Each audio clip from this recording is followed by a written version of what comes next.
Hello and welcome to the weekly wrap video. The past 5 days of trade have not simply been a case of US equities continuing their march higher as the wake of the Fed Chairman Bernanke's testimony some weeks ago continues to have the ripples work their way through the global asset classes.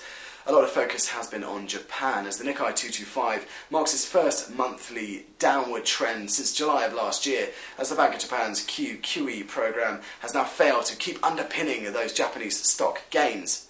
So in the wake of that historic slide we saw some Thursdays ago in the Nikkei 225, which closed down 7%, the Bank of Japan's minutes early on Monday showed that the BOJ do have concerns in regards to the volatility of the domestic bond markets.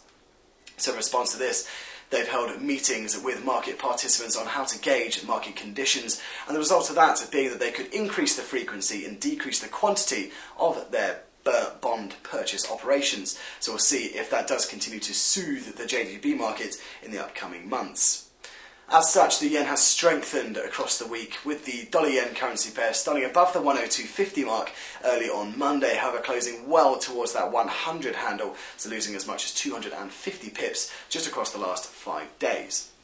In terms of US data we've seen over the past week, we did have US secondary reading of GDP come in lower than forecast, so a downward revision as government spending was not quite as large as the initial estimates. But a lot of focus will be on next week's US data, as we do have the key ISM figures, but of course Friday brings the non-farm payrolls reports, expected to currently show the US state adding 165,000 jobs.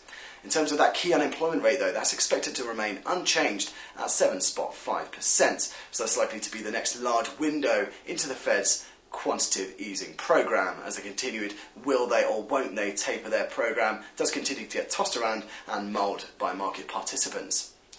But elsewhere, next week on Thursday, we of course have the ECB rate decision. Median consensus is for the ECB to stand pat. However, a number of ECB members just this week have reiterated their slightly dovish bias, with the likes of Visco for the Bank of Italy just this morning, saying that they do remain ready to act on rates should the economic situation in the Eurozone continue to require it.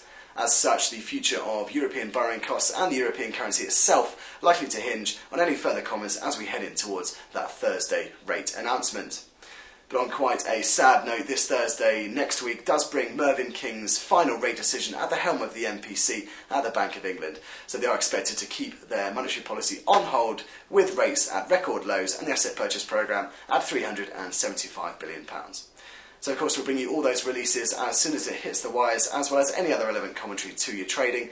But in the meantime, that's all from me. Have a great weekend.